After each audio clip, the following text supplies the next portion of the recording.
Hi hello ಎಲ್ಲರಿಗೂ good evening. ನಾನು ಈ ಒಂದು ವಿಡಿಯೋದಲ್ಲಿ ನಿಮಗೆ ಇಂಗ್ಲೀಷ್ ಬಗ್ಗೆ ಹೇಳ್ಕೊಡ್ತಾ ಹೋಗ್ತೀನಿ. ಎಸ್ಪೆಷಲಿ ಇಂಗ್ಲೀಷನ್ನು ಯಾವ ರೀತಿ ರೀಡ್ ಮಾಡಬೇಕು ಅನ್ನೋದೇ ಕೆಲವರಿಗೆ ಗೊತ್ತಿರಲ್ಲ. ಗೊತ್ತಿದ್ರೂ ತುಂಬ ಅಗ್ಲಿಯಾಗಿ ತುಂಬ ನಾರ್ಮಲಾಗಿ ರೀಡ್ ಮಾಡ್ತಾ ಹೋಗ್ತಾರೆ. ನಾನು ನಿಮಗೆ ಸ್ಟೈಲಿಶಾಗಿ ಇಂಗ್ಲೀಷನ್ನ ರೀಡ್ ಮಾಡೋದ್ರಿಂದ ಏನು ಉಪಯೋಗ ಅಂತ ಫಸ್ಟ್ ಹೇಳ್ಬಿಡ್ತೀನಿ. ನಮಗೆ ಇಂಗ್ಲೀಷ್ ಅನ್ನೋದೊಂದು ಲ್ಯಾಂಗ್ವೇಜು, ಅದು ತುಂಬ ಅಟ್ರಾಕ್ಟಿವ್ ಆಗಬೇಕು, ತುಂಬ ಈಸಿಯಾಗಿ ಅರ್ಥ ಆಗಬೇಕು ಅಂತ ಹೇಳಿದರೆ ನಾವು ನಮ್ಮ ರೀಡಿಂಗ್ ಸ್ಕಿಲ್ಲಲ್ಲಿ ಸ್ವಲ್ಪ ವಾಯ್ಸ್ ಮಾಡ್ಯುಲೇಷನ್ ಆಗಿರ್ಬೋದು, ಟೋನ್ ಮಾಡ್ಯುಲೇಷನ್ ಆಗಿರ್ಬೋದು ಮಾಡ್ಕೊಬೇಕು.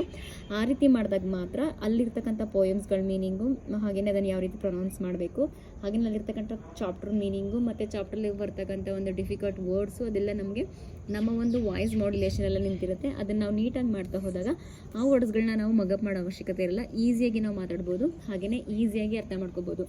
ಇದನ್ನು ನಾನು ನಿಮಗೆ ಈ ವಿಡಿಯೋದಲ್ಲಿ ಹೇಗೆ ಅನ್ನೋದನ್ನು ಒಂದು ಎಕ್ಸಾಂಪಲ್ ಕೊಟ್ಟು ಹೇಳ್ತಾ ಹೋಗ್ತೀನಿ. ಬನ್ನಿ, ಹಾಗಿದ್ರೆ ಈ ವಿಡಿಯೋನ ಲೇಟ್ ಮಾಡೋದು ಬೇಡ, ಸ್ಟಾರ್ಟ್ ಮಾಡೋಣ. ಓಕೆ, ಹಾಗಿದ್ರೆ ಬನ್ನಿ ಈ ವಿಡಿಯೋನ ಸ್ಟಾರ್ಟ್ ಮಾಡೋಣ. ಫಸ್ಟ್ ನಿಮಗೆ ಪೋಯಮ್ ಇದೆ, ವಾಟ್ ದ ಲೀವ್ಸ್ ಸೆಟ್. ಈ ರೀತಿಯಾಗಿ ನಾವು ಪ್ರೊನೌನ್ಸ್ ಮಾಡ್ತಾ ಹೋಗಬೇಕು. ಯಾವ ರೀತಿ? What the leaves set. ಓಕೆನಾ? ಈ ರೀತಿ ಮಾಡಿದಾಗ ನಿಮಗೆ ವಾಯ್ಸ್ ಏನಾಗ್ತಾ ಹೋಗುತ್ತೆ, ತುಂಬ ಒಂಥರ ಪೆಕ್ಯುಲರ್ ಆಗಿ ನೀಟಾಗಿ ಮೀನ್ಸ್ ನಿಮಗೆ ಅಟ್ರಾಕ್ಟಿವ್ ಆಗಿ ಕೇಳಿಸುತ್ತೆ. ಯಾವ ರೀತಿ ಓದಬೇಕು ನಾವು? ವಾಟ್ ದ ಲೀವ್ಸ್ ಸೈಟ್ ಈ ರೀತಿ ಓದೋದಕ್ಕೂ, ವಾಟ್ ದ ಲೀವ್ಸ್ ಸೈಟ್ಸ್ ಈ ರೀತಿ ಓದೋದಕ್ಕೂ, ಹಾಗೆಯೇ ವಾಟ್ ದ ಲೀವ್ಸ್ ಸೈಟ್ ಈ ರೀತಿ ಓದೋದಕ್ಕೂ ತುಂಬ ಡಿಫ್ರೆನ್ಸ್ ನೋಡ್ತೀರಲ್ವಾ? ಹಾಗಿದ್ರೆ ನಾವು ಈ ಮೂರಲ್ಲಿ ವಾಟ್ ದ ಲೀವ್ಸ್ ಸೈಟ್ ಈ ರೀತಿ ಏನಾದರೂ ತೊಗೋಬೋದು, ವಾಟ್ ದ ಲೀವ್ಸ್ ಸೈಟ್ ಈ ರೀತಿ ಏನಾದರೂ ತೊಗೋತಾ ಹೋಗ್ಬೋದು. ನೆಕ್ಸ್ಟ್ ಕಂಟಿನ್ಯೂ ಮಾಡ್ತಾ ಹೋಗೋಣ ಬನ್ನಿ. ನಾವು ಇದನ್ನು ಯಾವ ರೀತಿಯಾಗಿ, ಫಸ್ಟ್ ಇದೆ ಇಲ್ಲಿ, read a poem about how the leaves feel in every season of the year. ಯಾವ ರೀತಿ ಪ್ರೊನೌನ್ಸ್ ಮಾಡಬೇಕು? Read a poem about how the leaves feel in every season of the year. ಇಲ್ಲಿ ಕಾಮ ಇಲ್ಲ, ಯಾವುದೇ ರೀತಿಯಾಗಿ ಸೆಮಿ ಕಾಲಮು ಯಾವುದೂ ಇಲ್ಲ. ಹಾಗಾಗಿ ನಾವೇನು ಮಾಡ್ತೀವಿ, ಡೈರೆಕ್ಟಾಗಿ ಫುಲ್ ಸ್ಟಾಪ್ಗೆ ಸ್ಟಾಪನ್ನು ಮಾಡ್ತಾ ಹೋಗ್ತೀವಿ. ಯಾವ ರೀತಿ ರೀಡ್ ಮಾಡಬೇಕು ಇನ್ನೊಂದ್ಸಲ ಹೇಳ್ಕೊಡ್ತೀನಿ. Read a poem about how the leaves feel in every season of the year. ಈ ರೀತಿಯಾಗಿ ಪ್ರೊನೌನ್ಸ್ ಮಾಡ್ತಾ ಹೋಗಬೇಕು. ನೆಕ್ಸ್ಟ್ ಪೋಯಮ್ ಸ್ಟಾರ್ಟ್ ಆಗುತ್ತೆ ನಿಮಗೆ ಇಲ್ಲಿಂದ. ಯಾವ ರೀತಿ ಇದೆ ನೋಡಿ, ಇಲ್ಲಿ ಕಾಮರ್ಸ್ ಇದೆ, ಕಾಲನ್ಸ್ ಇದೆ, ಹಾಗೆಯೇ ಫುಲ್ ಸ್ಟಾಪ್ ಇದೆ. ನಾವು ಕಾಮ ಆದ ತಕ್ಷಣ ನಮ್ಗೆ ಯೂಶ್ವಲಿ ಗೊತ್ತು, ಸ್ವಲ್ಪ ಗ್ಯಾಪ್ ಕೊಡಬೇಕು. ಫುಲ್ ಸ್ಟಾಪ್ ಇದ್ದರೆ ಮಾತ್ರ ನಾವು ಕಂಪ್ಲೀಟಾಗಿ ಗ್ಯಾಪ್ ಕೊಡ್ತಾ ಹೋಗಬೇಕು ಅನ್ನೋದೆಲ್ಲ ನಿಮ್ಗೆ ಗೊತ್ತಿರುತ್ತೆ. ಸೊ ಹಾಗಿದ್ರೆ ಬನ್ನಿ ಯಾವ ರೀತಿ ಓದಬೇಕು ಅಂತ ಹೇಳ್ತೀನಿ. The leaves said it's spring.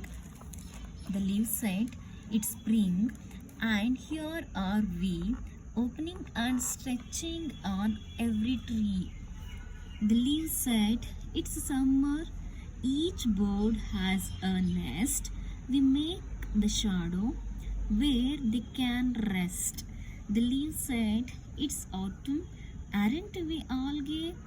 Scarlet and golden, and resist were they.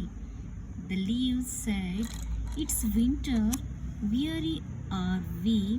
So they lay down and slept under the tree. ಈ ರೀತಿ ನಾವು ಓದ್ತಾ ಹೋಗಬೇಕು. ಇನ್ನೊಂದ್ಸಲ ನೋಡ್ಕೊಳ್ಳಿ. The leaves said it's spring and here are we opening and stretching on every tree. Leaves said it's summer. Each bird has a nest. We make the shadow where they can rest. The leaves said it's autumn. Aren't we all gay? Scarlet and golden and russet were they. The leaves said it's winter. Weary are we, so they lay down and slept under the tree. ಓಕೆನಾ? ಈ ರೀತಿಯಾಗಿ ನಾವು pronounce ಮಾಡಿದಾಗ ನಿಮಗೆ ನೀಟಾಗಿ English ಅನ್ನೋದು ಅರ್ಥ ಆಗುತ್ತೆ, ಹಾಗೆಯೇ ಬರುತ್ತೆ. ನಾನು ಮತ್ತೆ ಇನ್ನೊಂದ್ಸಲ ಪ್ರೊನೌನ್ಸ್ ಮಾಡ್ತಾ ಹೋಗ್ತೀನಿ ನೋಡಿ. Read a poem about how the leaves feel in every season of the year. The leaves said it's spring and here are we opening and stretching on every tree. The leaves said, it's summer. Each bird has a nest. We make the shadow where they can rest. The leaves said, it's autumn. Aren't we all gay? Scarlet and golden, and resist were they. The leaves said, it's winter. Weary are we. So they lay down and slept under the tree. ಈ ರೀತಿಯಾಗಿ ನಾವು pronounce ಮಾಡಿದಾಗ ನೀಟಾಗಿ ನಿಮ್ಗೆ ಏನಾಗುತ್ತೆ, English ಅನ್ನೋದು ಅರ್ಥ ಆಗುತ್ತೆ.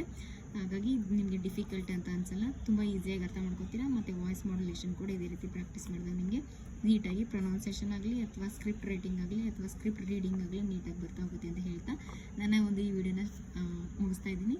ಎಲ್ರಿಗೂ ಕೂಡ ಥ್ಯಾಂಕ್ಸ್ ಫಾರ್ ವಾಚಿಂಗ್. ಸಬ್ಸ್ಕ್ರೈಬ್ ಮಾಡಿ, ಶೇರ್ ಮಾಡಿ, ಹಾಗೆಯೇ ಲೈಕ್ ಮಾಡೋದನ್ನು ಯಾವುದೇ ಕಾರಣಕ್ಕೂ ಮರಿಬೇಡಿ. Thank you so much.